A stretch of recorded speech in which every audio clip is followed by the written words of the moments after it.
the West Tigers podcast, episode number 315. It's a Sunday evening, the podcast going out Monday morning, and unfortunately not a post-victory edition of the West Tigers podcast. This time around, 26-16, the final score against the Dolphins up there at Suncorp. We have one-word submissions in from the West Tigers podcast forum. I'll run through those, and then I'll get Eddie and Gary. They're on board tonight. Declan and Steve having a little bit of a rest post-match. Frullins, his one word was Galvin. I think I know what you mean there, Frullins. I did put it out there. Well, it's okay to put a word for the first half and a word for the second half. Barra, his word for the first half was owned in terms of we were. His word for the second half was encouraging, very encouraging effort against adversity. Logan R21's word was clunky, particularly that first half. Tigers man, first half, disappointing. Second half, the word was surprising. He said 2023 Tigers wouldn't have come back like that. Fair point. Mike, jaded was his word. He said they looked tired, but second half was much better. Tiger Ton, the first half was flat. The second half was surprising as well. Tiger 5150, character.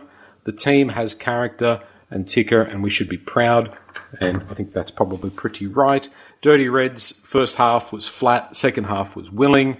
Canberra Tiger, pretty simple, and I know exactly what you've done here, Canberra Tiger. 2023 was for the first half, and 2024 was for the second half. So I think that's pretty spot on. Let's say hello to Gary Watson. Hello, Gary. Your one word, please. Well, last week I went with the one word of next week. I'm going to do the same this week and go next week. We may have lost last night, but it's really important that next week we turn this around, which is going to be difficult when we have a look through some of the forced changes we're going to have for next week. But it's really important that we don't lose two in a row. I think that's crucial in this competition. Once you start joining and linking losses together, that's when you start to really fall off the pace. Yeah, I want to talk about that a little bit later on, the importance of this game against the Dragons. It's a really, really important one, I think. Eddie, hello. How are you doing? I'm all right, Joel. How are you? Good, thank you. What's your one word, please? Thanks for asking me how I am on a Sunday. I was just care, you see. I do. I know. I was just thinking, Joel, all this talk about, short turnarounds and all that. I've done 4 podcasts in 9 days. I'm not tired. And I know playing first grade rugby league is a little bit different. But I don't know. You're a little delayed on your response to your introduction, so maybe you are struggling with the turnaround, Eddie.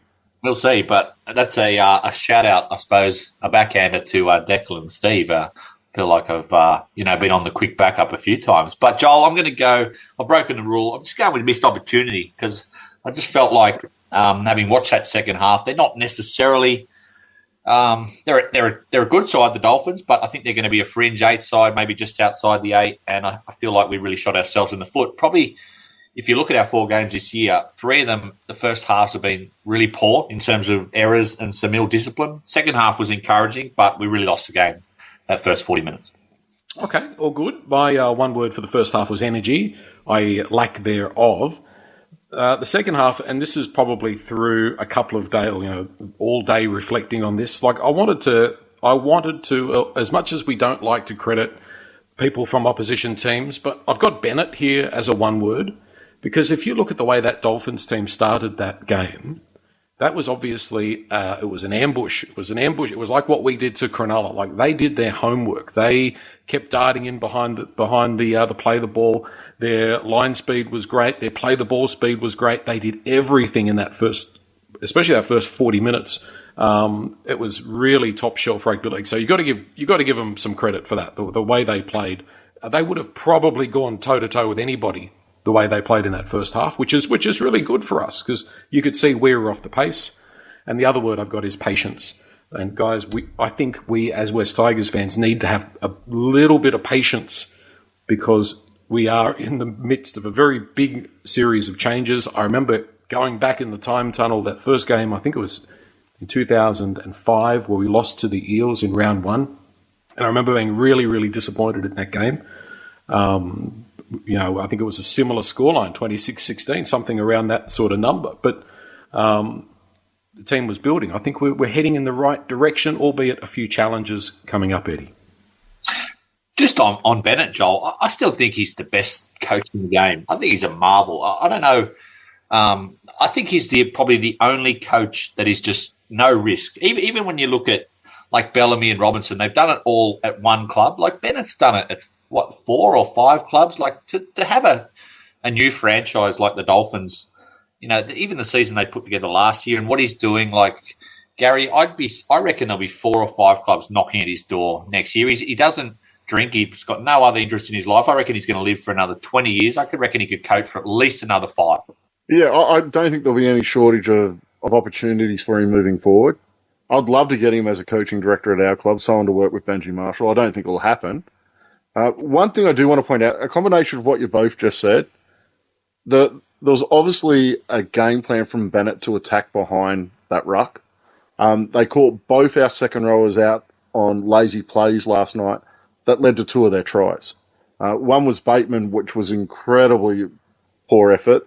And then Ice did the same thing in the second half when Marshall King went through. So Bennett definitely went in there with a game plan. I would say something that he's picked up in the videos that were lazy in behind the ruck because they really exploited that. Not just on those 2 occasions either. Those 2 occasions were the ones that really stand out because they scored from them. But they were getting in behind our ruck constantly, or especially in that first half, and it caused us a lot of damage. A little bit of homework. We've got to mention that Aidan Caesar is going to be right to play. He got a little slap on the wrist from the match review committee. I think a $1,500 fine. Eddie, I want to give you some credit. On the midweek pod, you did say that you were worried about the short turnaround. A factor, do you think? Definitely a factor when you look at the history, Joel. I think teams overall, especially the 5-day turnaround, 6-day turnaround, not so much, but this was 5 days plus travel. So you're probably only having 1 training session at Concord. But on the flip side of that, like you would have thought that would maybe tell in the second half. Like we really beat ourselves in the first half. That was the disappointing thing for me.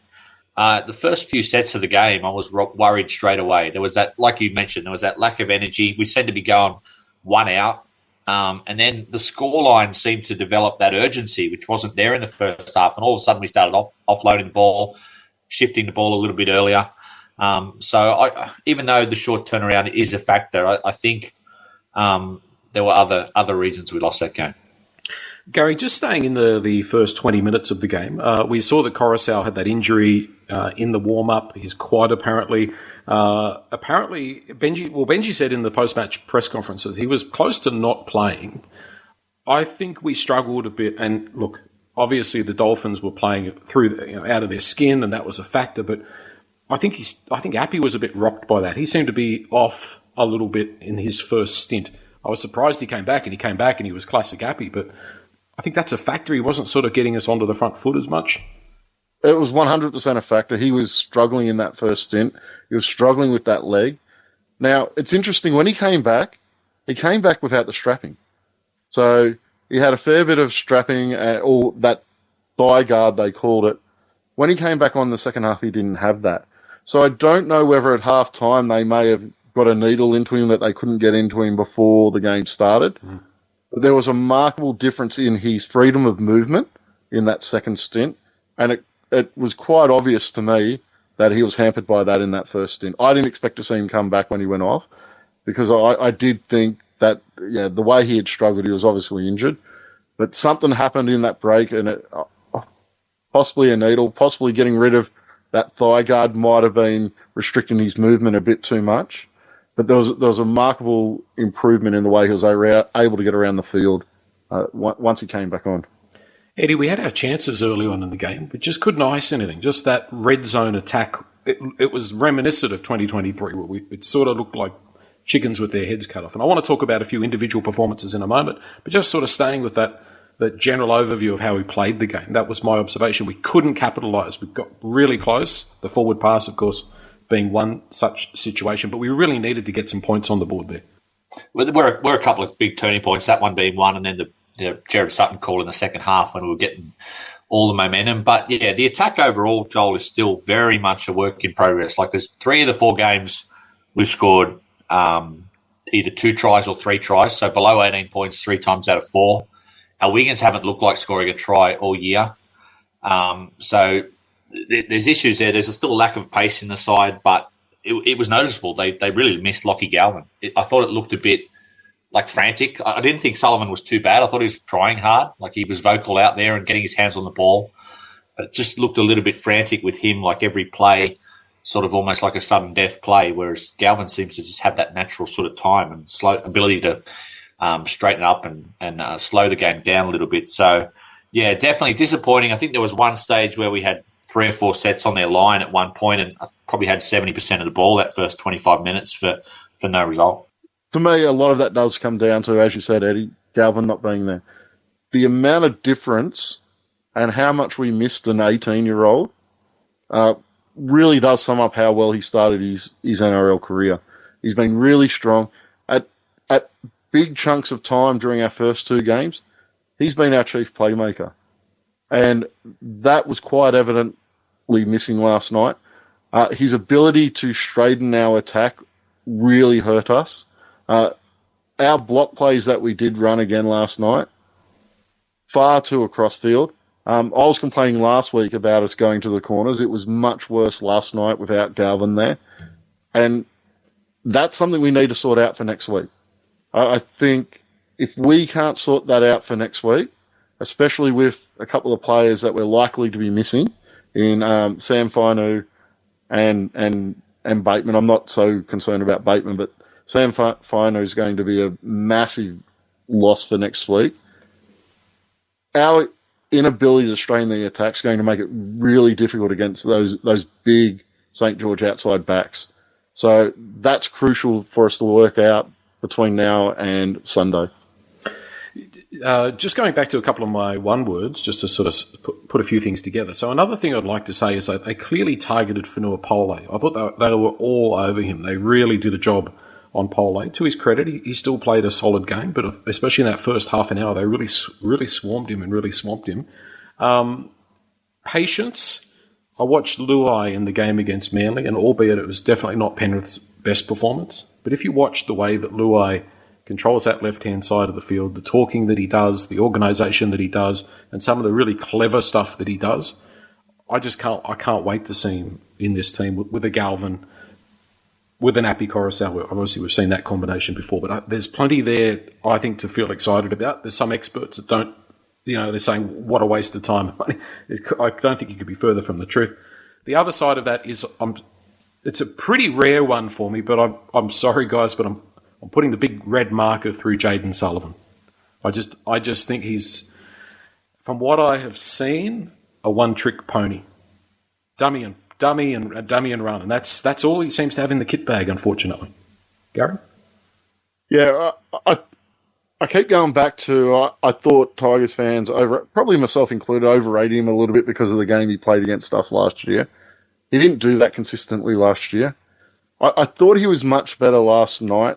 He was looking to run the ball a fair bit more last night. His kicking game was atrocious.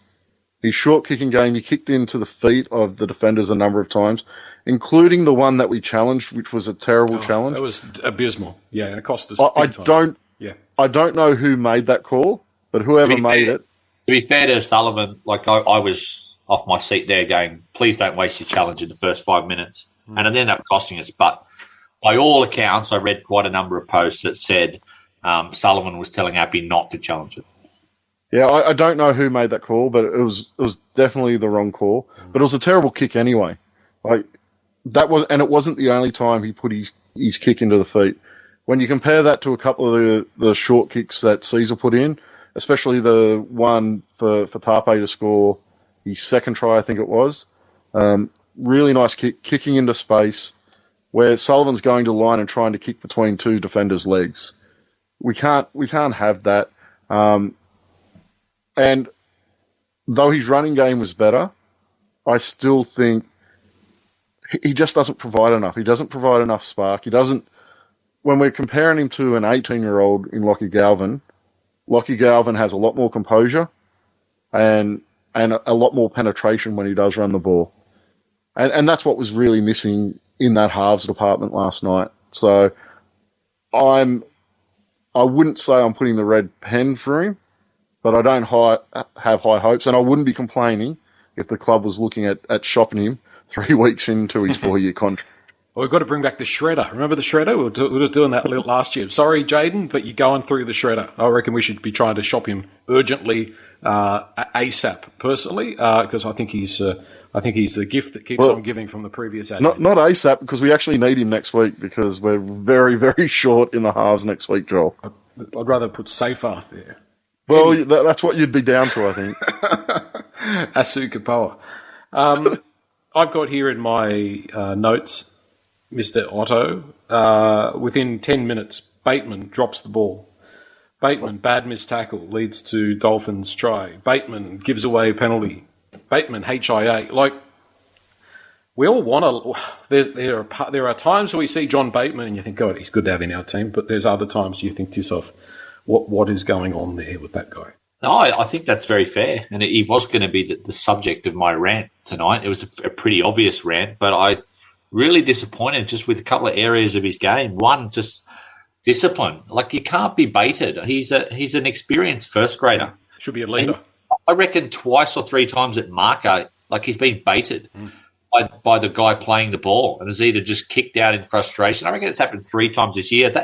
Last night, that was on tackle 4. It was like he didn't care. He just wanted, I'm just going to get in an individual battle with this guy.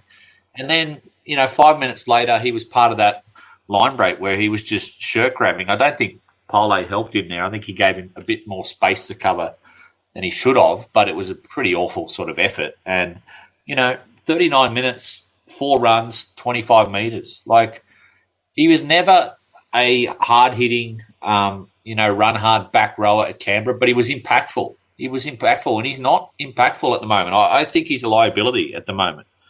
And I'd be sitting him down and, in this week off that he's got, he's showing him some of the video and say, like, I don't even think you're running hard, John. Like, I know he's a little bit undersized, but he's never lacked ticker when he played for Canberra, and he's running across the field and he's getting bullied when he runs, getting slow play the balls, and he's really just not having a positive impact. I thought against, like, Cronulla defensively, he was very good when he got up on Nico Hines and really led that line speed and aggression. I'm sure he does good things defensively, but man, he's got to tidy up some areas of his game, because for what we're paying him, I don't think he's delivering. For me, he's struggling with the speed of the game a fair bit. The game is much faster than it was when he was playing for Canberra. The game, he's also a fair bit older. And I thought he was really strong at the start of last year, but I thought he fell away really badly. Yeah. And I don't think his start to this season is much better than his end to last season. To me, he looks a step off the pace. That error in defence that led to that try up the middle, can't remember who scored it, but I thought he was a step late getting into position for that play. Now, that was a theme of the night for me, and it's been, not that I've watched it closely, but when I look at his defensive position on the field, it seems to be he's getting there late to me. And that's going to be an issue, because if you're that one step behind, then you're not going to get to the tackle you need to make. You're not going to cover someone else's mistake. And that try may have been Pole given too much room, but he wasn't there to cover it up. He's your experienced back rower. We need to be we need our experienced players, someone who has how many ever games it is he's played. It's got to be well into 200 games across the NRL and Super League. We've got a very young squad. We need him to be the guy leading that sort of stuff. And last night especially, I don't think he was, but I think it's been a fairly poor start to the year for him. You mentioned, Gary, that, the game has changed, and it certainly has. Like, his first stint in the NRL, there was no 6 again rule. The game's a lot faster now because of that. Are our back rowers sort of a problem? Like, I just think I talked about last week, stereotypical. If you're trying to build a back rower these days, you're looking more like that Sam Welafinu. And I look at the amount of tries these days that come off either a back rower just running hard and offloading, or even just the back rower running the decoy and attracting defenders and the ball going out back. Like, even watching, I thought Ice did okay last night. Like, he was busy, he was involved, but I don't know whether it just shows how good Mitchell Moses is. It was putting him through little holes, but he hasn't looked like anything like the attacking force to me that he was at Parramatta. and John Bateman, probably similar. Look, I think Ice has had a really good start to the year. He's not hitting the holes that he was running off Mitchell Moses, but I don't think we put him in the position to do that. The ball he threw for Tape's first try last night, that was as good a ball as you'll see. That face ball he put across out to Charlie Staines, and Charlie Staines also threw a beautiful ball back inside to Fatape. That was a really classy try. It was a really classy pass. So I'm not going to be too critical of him. He was very poor in when Marshall King went through, as I said earlier. That was a huge defensive error, and it was his. And he knew it was his. You can see his reaction after it happened. He's got to be better there, but I thought he had a fairly strong game last night. I thought he was very good last week. So I don't want to be too critical on him. But Bateman, I think he's at the point where if he was fit and Fainu was fit, Sam Fainu was fit next weekend, I'd want Fainu starting in that role. I think Fainu's better in the middle, but I'd have him starting in that role because Bateman is really just clinging on at the moment. And it feels like during games, he's just clinging on to stay in the game himself. And that's a worry for me because it's a very long season. He's getting up there in age. And my concern was when we signed him was that the contract may be a year too long. We have him for next year as well.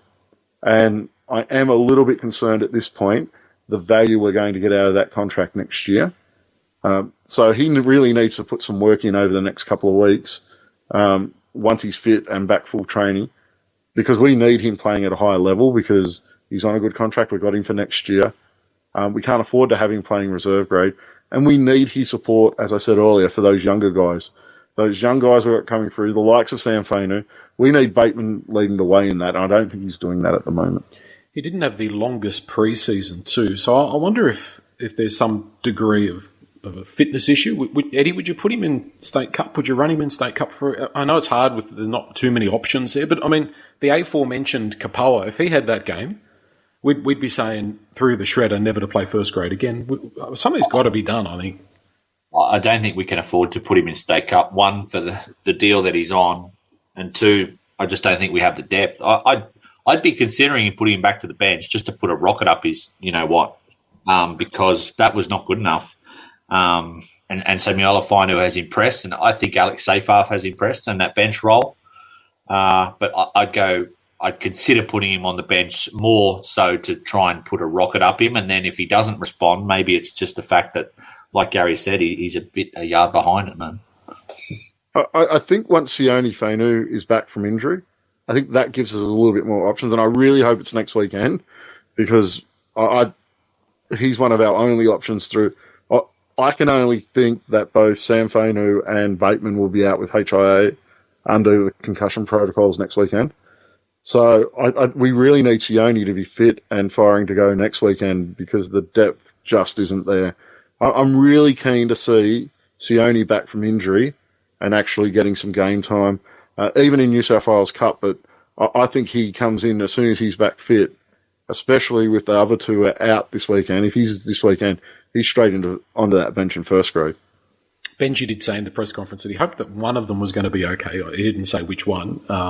And I don't think there's been any official update on Latu Fainu, so we'll have to wait and see there. We'll talk about him in a second. Just from that press conference, Benji said he thought the team was resilient but didn't deserve to win. He said it was encouraging that we still could have won. So, if we look at that from the perspective of comparing where we were not too long ago, 12 months ago, 8 months ago, we would have lost that game significantly. It would have ended up 36-6, not 26-16. So I think there is improvement there, Gary. Yeah, I don't want to sound too negative tonight, and we have been speaking a lot about the negatives. I think there were some real positives out of last night. I do agree with that comment. That comment saying we didn't deserve to win, but it was really, really pleasing to still be in with a chance to win. We were poor last night, and it was effort, and it was grit, and it was determination that really kept us in that game. And I don't know the last time I can say that about a West Tigers side, that we played poorly, but we fought hard to try and stay into the game. I thought we really were slow getting off the marks last night. That hurt us massively in that 20 minutes. But I thought that second half we fought really, really hard while not playing good football. Like our completion rates were up there and were really strong. But the style of football we were playing wasn't asking enough questions. We put ourselves too far behind early in that match to really be in a strong position to win it. But that game, as you said, would have turned into a 40 to 50 point loss, in my opinion, last season. And those guys didn't give up. They fought all the way to the end. And even though we played poorly, I can't really fault the commitment in that second half, apart from being very slow start in the first. Gary, I'm going to disagree with that a little bit. You can disagree as much as you want. You're allowed to be wrong. I think the fact that the effort was there, but I think we've got to be careful because I know you like to, replay and go through all the old podcasts and listen to them. So I reckon if you flicked on a podcast from, say, round 4, 5, or 6, 2020... Yeah, we're saying, is effort enough?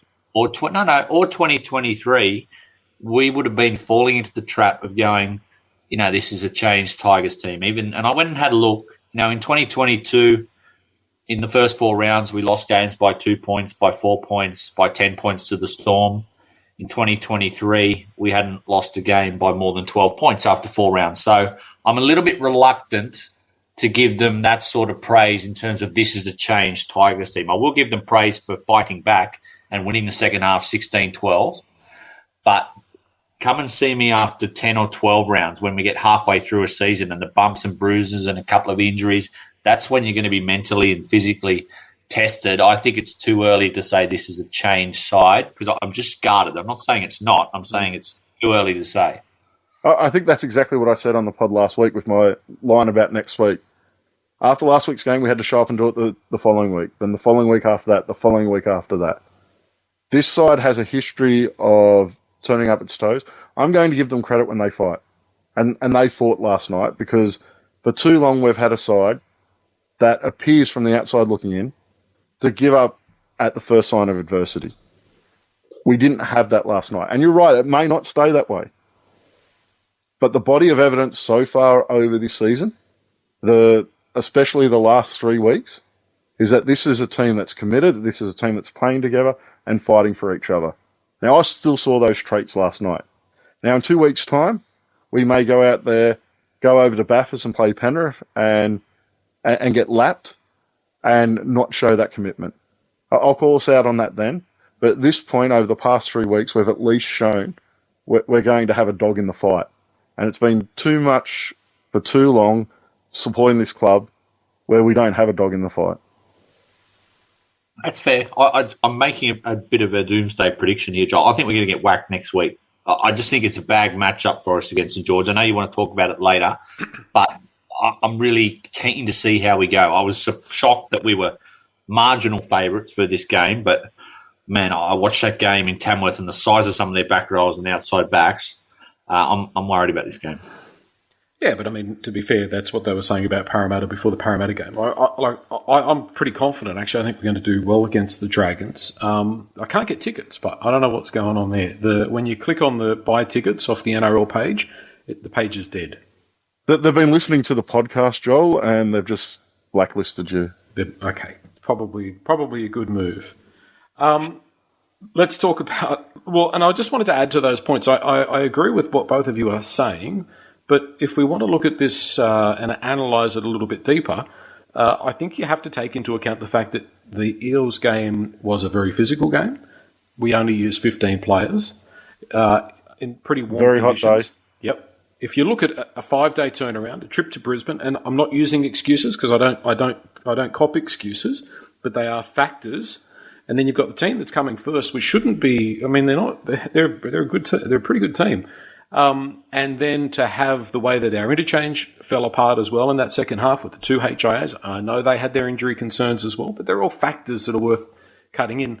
In other words, it's very hard to be able to analyse black or white whether this is a repeat of what we've seen before. But what I will say is, and what made me happy from that game, is between, for example, the 40. If you go back and watch the game from the 48th to the 50th minute and the defensive resolve that the team had That was really, really pleasing. That was something that's different. And that's where we probably would have capitulated in 2022 and 2023.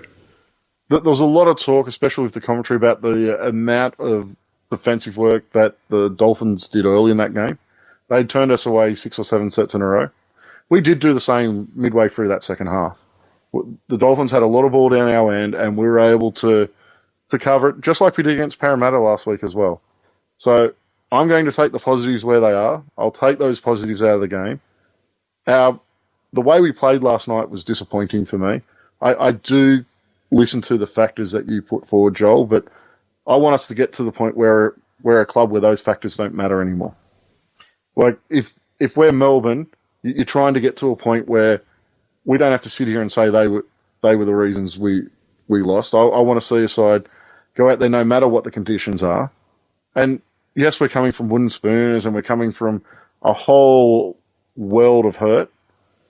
But I want to see us develop into that, and I want to be at that point. So maybe I'll just start not worrying about that sort of stuff and look at the performance. And the performance wasn't quite strong enough last night, and that's why we lost. And there may have been factors behind why the performance wasn't strong enough, but the fact is the performance wasn't strong enough. That's true. It's probably a little bit unrealistic to ever have that side, though, consistently, because if you look at Penrith, if this was the Penrith Panthers podcast, the Triple P, you could say, well, Manly were up and playing out of their skin for Daly Cherry Evans, and we were missing Nathan Cleary, so you can't win every week. There's going to be factors and there's going to be elements. Which is why my word was next week. We didn't win this week. It's really important to win next week. Latu Fainu, I thought although it was a very difficult game for a youngster to come on in a key and core position, but I thought he didn't look overawed. Not a lot, obviously, in attack. I'm not 100% sure if he's 100% fit, but I thought defensively he looked pretty sharp. I've seen worse debuts, that's for sure, and there are big raps on him, Eddie. And I know you probably didn't, not going to be overly impressed with what you saw, but I think there's something there to build on. Defensively, he came in with a bit of a reputation as a hard hitter, and I thought, I'll believe this when I see it. But he puts his body in front. I think usually that's one thing, the main thing you have to worry about with bringing in an 18 or 19-year-old half is their defence. And he hit strong. I thought he was limited attacking opportunities, whether he was a little bit passive. That's the one thing.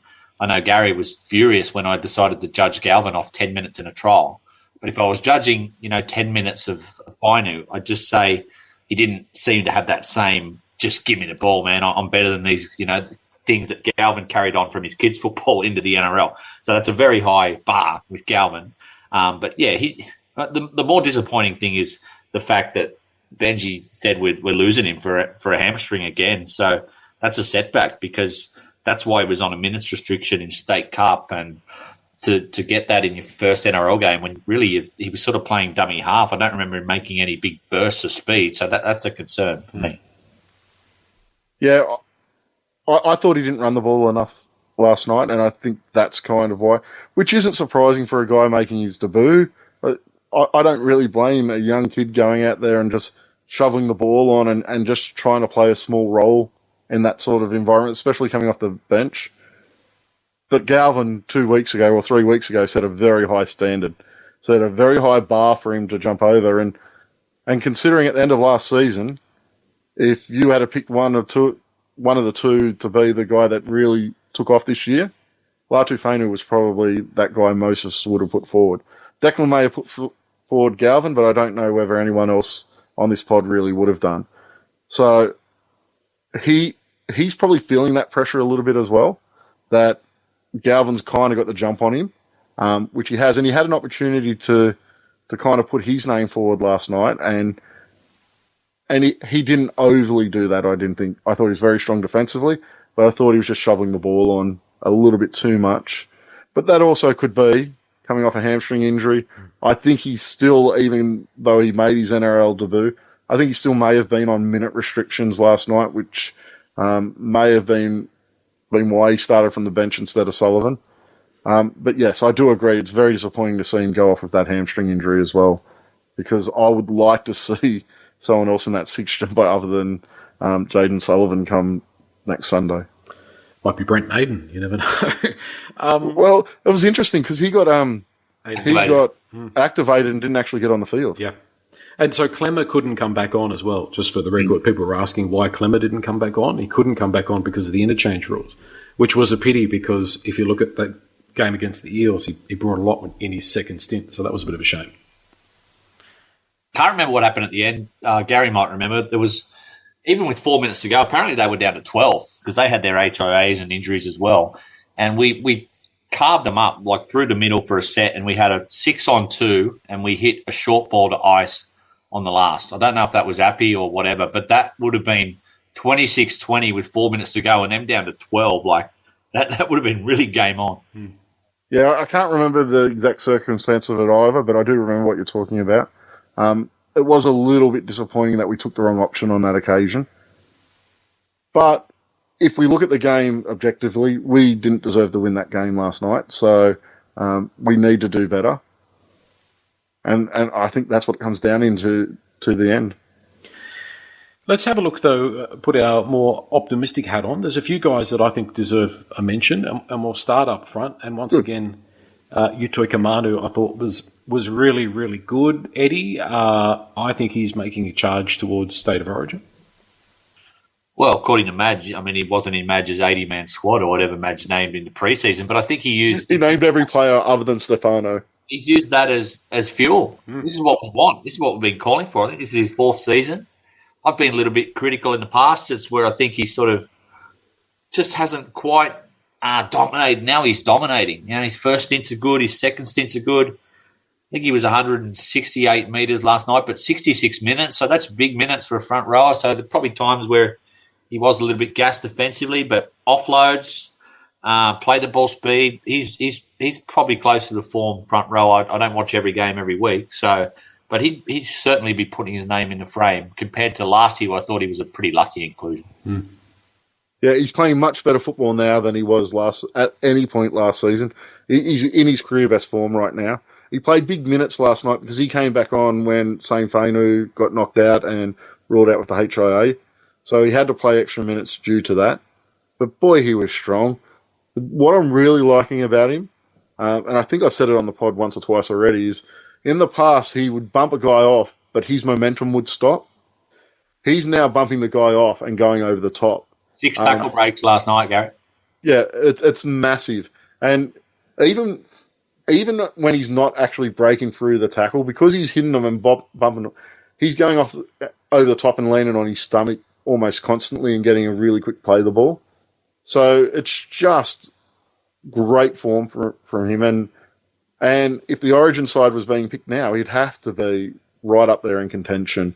I don't care whether Madge picked him in that 80-man or whatever it was. I think it was 40. But I don't care that if he wasn't picked in that. He's one of the form props of the competition at the moment. And the type of prop that we've really been lacking.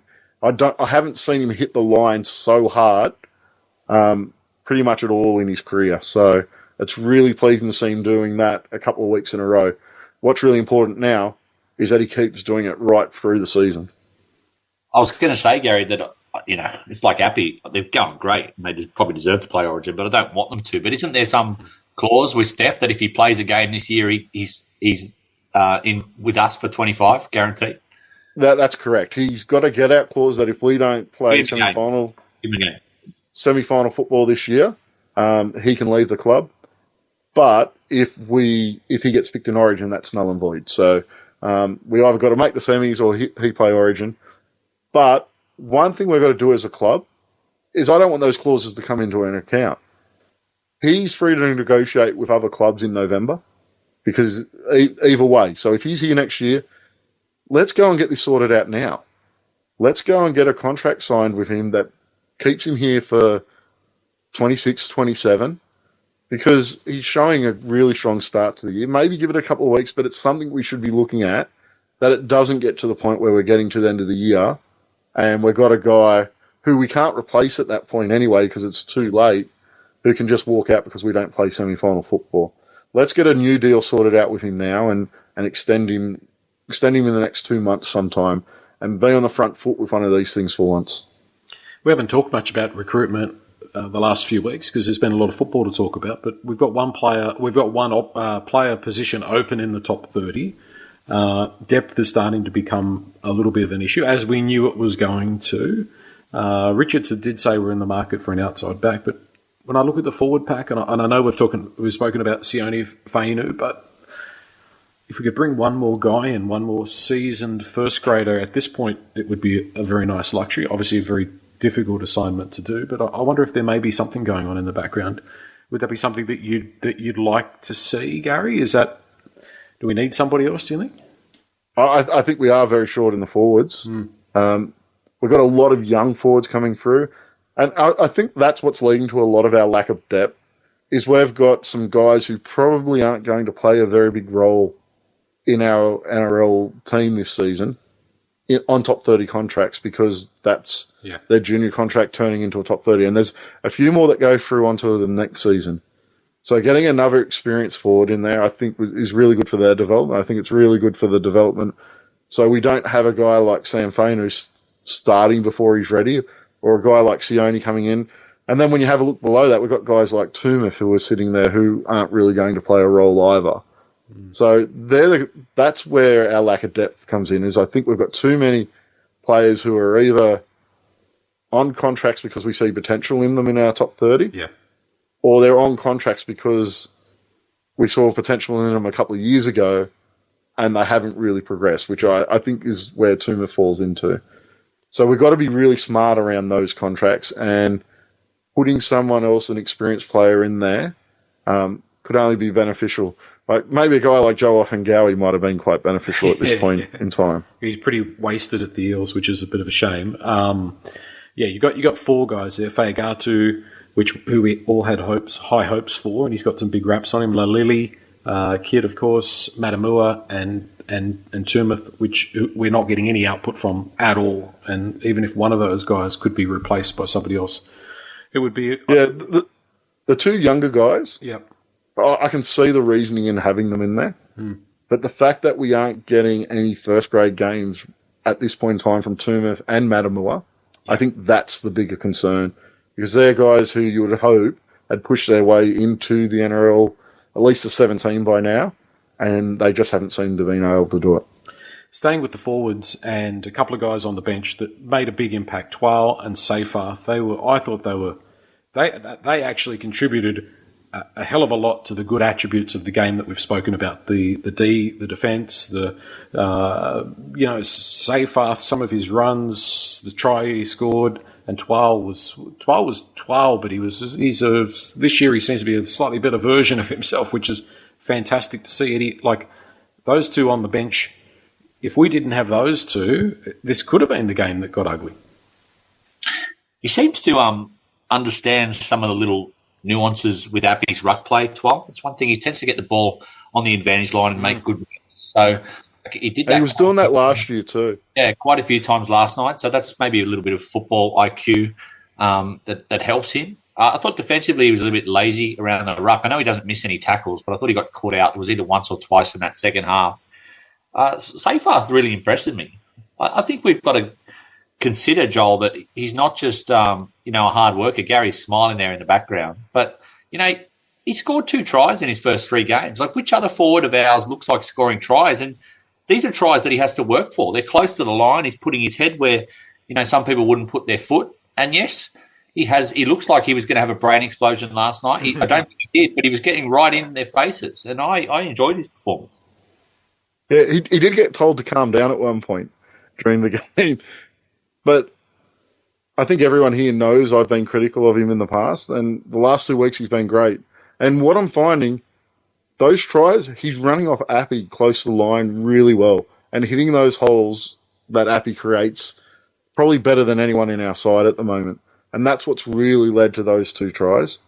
But again, last night he was really strong, and he deserves all the credit in the world for that. Just needs to keep doing it. And if he keeps playing at this level, I think I said on our chat that for me, when you spoke about Bateman being dropped just to the bench, Eddie, I think Seyfarth probably keeps him out of that spot for me because of the way he's playing at the moment. Yeah, one thing I remember, Joel, I just kept it in the back of my head that I think Andrew Webster offered him a multi-year deal, and that just stuck with me last year. I'm not going to say I saw great things in Seyfarth last year, but I thought, wow, that's a coach that's really taken big strides and taken a few casts off at the Warriors. So he obviously saw something in him because he would have played, seen him coming through. The only critical thing I will say about him tonight is I think we've seen these little patches in his career where he's played some quite quality football. Probably not quite to this standard, but he's had some periods where he's played good football before, and then the silly mistakes have started creeping in and those errors have started creeping in. It's really crucial now that he doesn't slide backwards because the standard that he's playing at, he's in our top 17 every week. Just something a little bit light-hearted, just as you were talking, guys. I've written down, because you mentioned Andrew Webster, Eddie. I've written down James Webster. Who's his James? brother. Yeah. His brother used to play halfback in the Balmain lower grades. Redhead? And then went across to Parramatta and played at Parramatta. Played 2 or 3 first-grade games in his career. Mick Neal. Another redhead. Redhead. Nick Graham. What are you saying, Joel? Gary doesn't like redheaded players. It's true. I love James Webster. I knew who you're talking about for a guy who played 3 NRL games. You were ready to put him through the shredder 3 weeks ago because he's got red hair, Gary. Nick Graham was pretty awful, Joel. He's a player for Cronulla. Let's keep handing out some plaudits. So Twal and Seyfarth, definitely. Charlie Staines got caught out on that first Redcliffe try, which comes back, I think, to some coaching because he was doing that all week in the game against the Eels. So they watched the tape. They said, hey, here's what Charlie Staines does. If you can catch him out, you might get something out of it. And they did. But the rest of the game, running with plenty of purpose, getting involved, good returns. If we compare the two, and I would be more than happy to fire up the shredder for the other winger. We could have left him in Brisbane, as far as I'm concerned. Gary, let's give Charlie Staines a pat on the back. Yeah, I thought he was really strong last night. I think I'm going to give him a little bit of leeway on his form for the first couple of weeks. He was coming back from what was a pretty horrific sort of injury last year, and I think it's just taken him a little while to get that confidence back and to really start running that ball hard. Now, I don't think he's making a lot of metres coming out of our own end, but it's not through lack of effort. He's really trying. And the thing is, I think I said a couple of weeks ago, we're not getting the best out of him because he's a speedy finisher, and we're not creating opportunities for our wingers at the moment. Though the one opportunity he really did get last night was off that ball from ice, the face ball that put him down the sideline, and he set up for Tape beautifully to score the try. So he took his opportunity when it came last night. We're just not providing him with enough to use that speed and those finishing skills at the moment. But his general play, apart from rushing in with a very Noffa-like sort of defensive error, who apparently had a bunch of those over the weekend, playing over in England, by the way. I thought apart from that, his effort was top class all night, despite his lack of size, making it difficult for him to start our sets. Yeah, and Eddie, I think, did you scoff there when Noffa was mentioned? But anyway, Aiden Laurie had a pretty poor game off the bench for the Panthers, another of your favourites. Is he still playing football, Joel? Did he playing, Super League or reserve grade? I haven't followed his career as closely since he left, Gary. David Nofaluma. Oh, no, Dane Laurie. Dane Laurie's playing for Penrith. He was on the bench. Oh, he must have been great. Yeah. I mean, they brought in that halfback from Super League who's gone straight past him. So yeah, you just follow him on Instagram and watch what he's doing on Instagram, not on the footy field, I think, Eddie. Well, thankfully he's left, so I don't have to follow him anymore. The other guy that deserves a mention is Jareem Buller, who I thought played a very good fullback game, albeit once again not consistently involved enough in the offense for me, not straightening us up and providing another option in offense. But in terms of positional play, in terms of everything that you want from a fullback, it was he's starting to look like a guy that's played a bit of first grade. Like, he was raw and he was obviously talented last year, what we saw of him, but this year he looks to have gone to another level. Eddie, we went a few years there without a fullback, without a recognised fullback. Are you happy with how he's going, with how he's developing? Gary's smiling because he knows I'm harsh on Buller, and I'm harsh because like selfishly, I want him to be our next superstar. I want him to be our next Tedesco. I think we found our next Moses in Lachlan Galvin. And I think Buller has been, like, one thing I probably don't appreciate is he doesn't have any shockers, and he was heavily involved last night. There's still a lot of elements that I get frustrated with him, but that's only because I think the talent's there, but maybe the penny just hasn't dropped in a couple of aspects, especially like some of his ball playing. I think Gary mentioned it ad nauseum last week about just not straightening. A lot of our sweep plays are just running into dead ends. Their winger and centre just jamming our ball runner every time, and I think he's had a little bit to do with that. So I think that the forward pass was just disappointing because he did the hard work. He stepped off his foot and then threw a clear forward pass, which is just little attention to detail. But no, he's going really well. I just think there's aspects of his game where it's probably just learning everything that goes into fullback play. He's very good at straightening and accelerating through a gap. I think that's probably his biggest strength. But straightening up to hold defenders and create room and pass to his outside men, I think that's the key component he needs to be working on. I like a fullback who can set up play for the centres and their wingers, and he's just not doing that at the moment. I'm very happy with him as a fullback, and the reason I'm laughing is Eddie was laughing earlier is because Eddie and I argue all the time about Buller, and I think Eddie's a bit too harsh on him because I think he's a fantastic footballer. But that next part of his development, and I think it's probably the area that Eddie is picking up when he says he wants to see him develop further, is that ability to straighten and create space outside him for the players outside him. At the moment, when there is a little bit of space, he tends to take it for himself. And I'm not calling him a selfish player. I'm not calling him a ball hog because he can accelerate through that gap when that gap's there. But what I want to see him do is straighten when the defence is there and hold that defence up from sliding out onto his outside man. And I don't think he does that well enough. Once he does that and develops a really nice pass, he's going to be up there in the top fullbacks in the game. But he has to develop that. And I think that comes down to coaching. He's a guy who hasn't played a lot of football. He went and played basketball for a while. So I think it's really important now.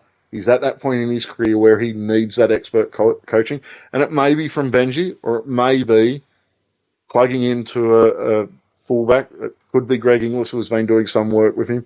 It could be contacting someone like Billy Slater and getting some advice for him from there, because I think that's the next step for him to become an elite fullback, where right now he's a really strong fullback. What we want is him to develop into that elite fullback, and I think he needs to develop that passing game a little bit to become that. I don't mind seeing a guy come in like that who's obviously naturally talented and who does an admirable job, and you see the class there, but takes a little bit of time to develop his game. Because if you look at guys like Slater, that was their story. Most of the really good players not all, but most of the really good players start off their first grade career reasonably good. You see the class, you see the opportunity, you see the potential that they have, and then they work on their game and hone their game over a couple of years. And I can sort of see that happening with Buller, which is not a bad thing, because sometimes we've seen a flash in the pan. We've thought, wow, this guy's really got it, but hasn't been able to sustain it or grow their game.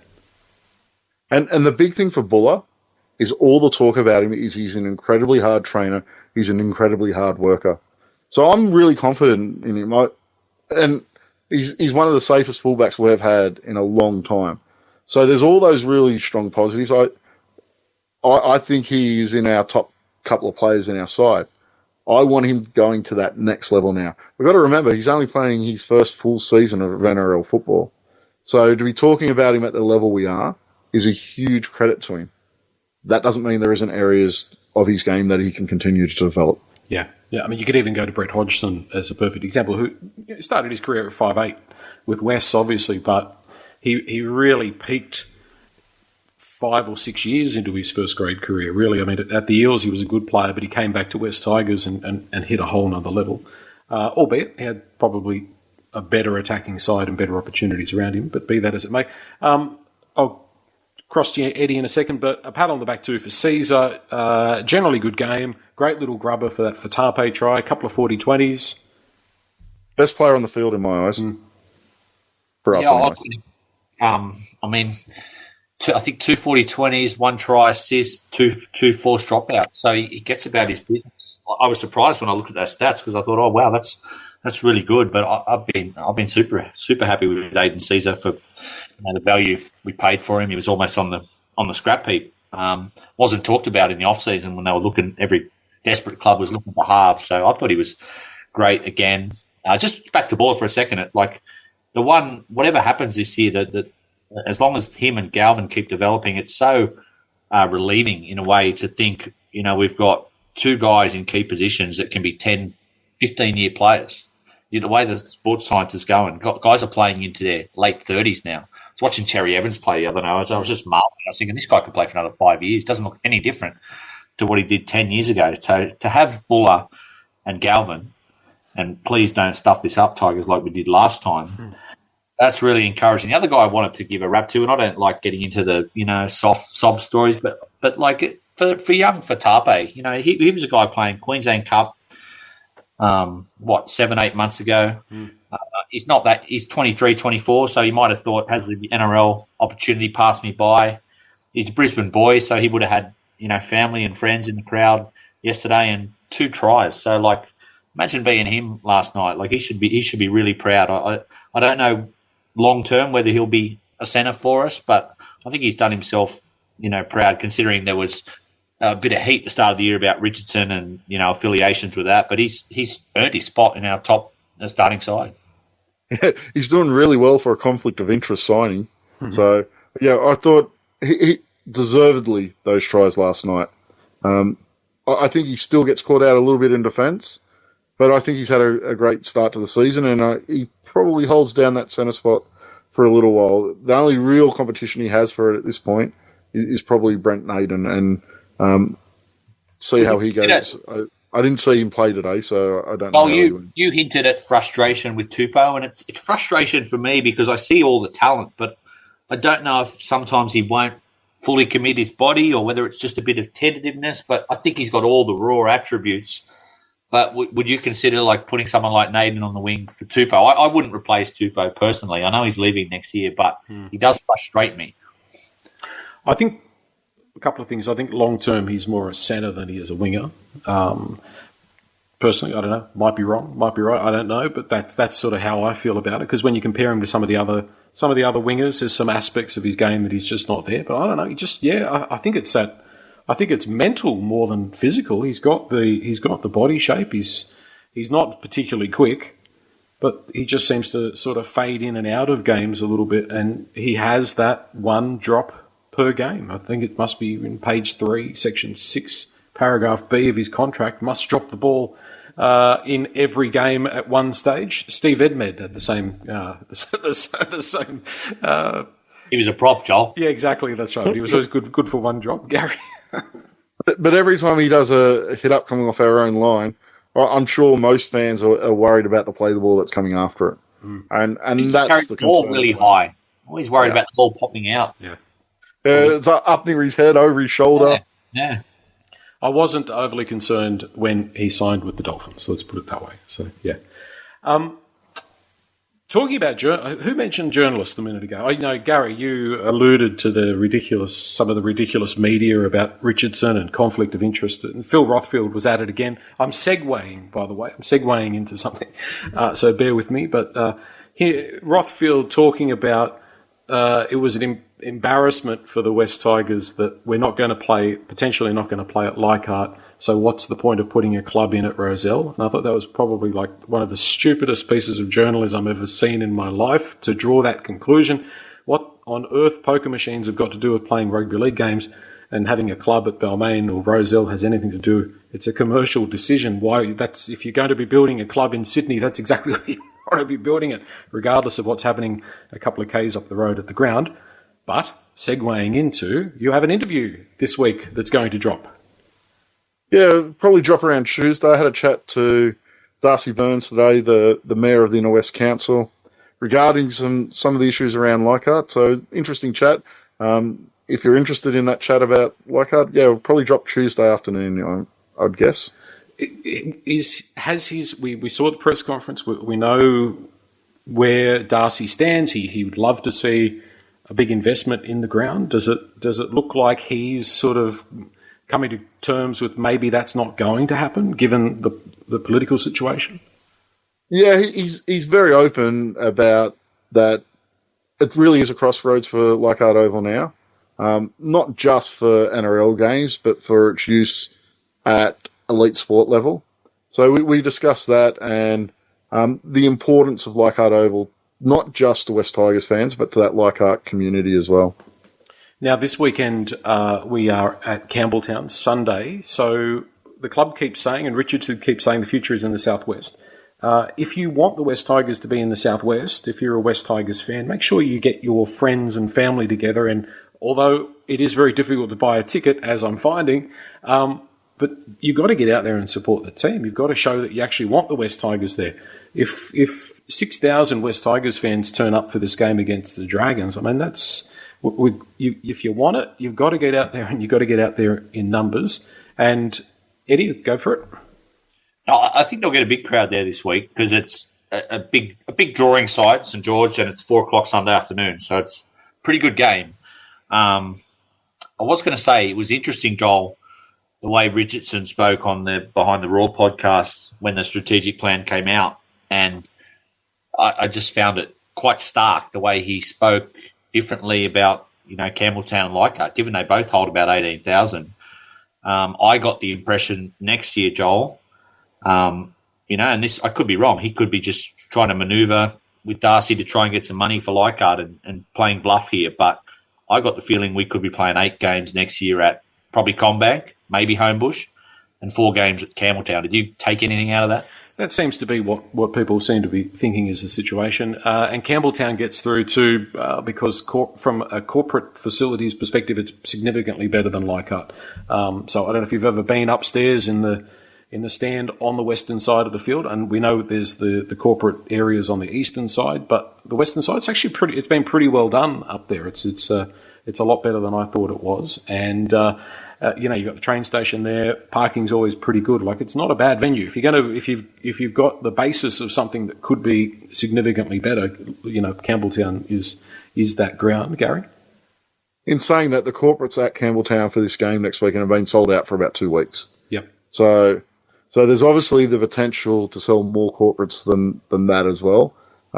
So that's probably a little bit of an issue for the club. But yes, if you can get to the game next weekend, get out there and support this team, because I do think that it is starting to turn the corner for us. It's been a long time since we've had a positive start to the season, and this so far has been a positive. I think we're sitting at 2 wins, 2 losses at this point in time.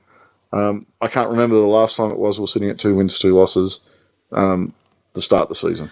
And more importantly, if you're one of the people that's heading up the lift, and you're going to be downing what do they drink? Crown Lager, I think. Is that maybe it's Crown? I don't know. And eating prawns, or you're sitting on the grass having a hot dog and a Coke.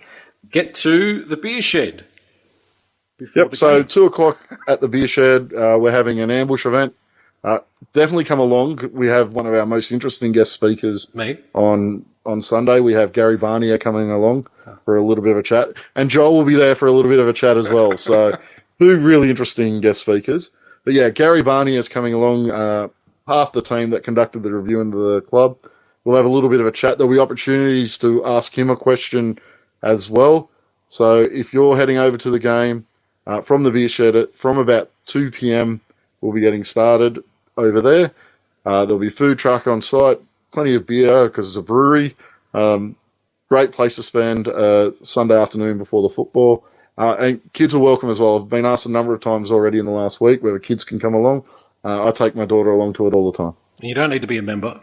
And don't need to be a member. Don't need to pay. Don't need to be a member of the ambush. Don't have to follow us on Facebook.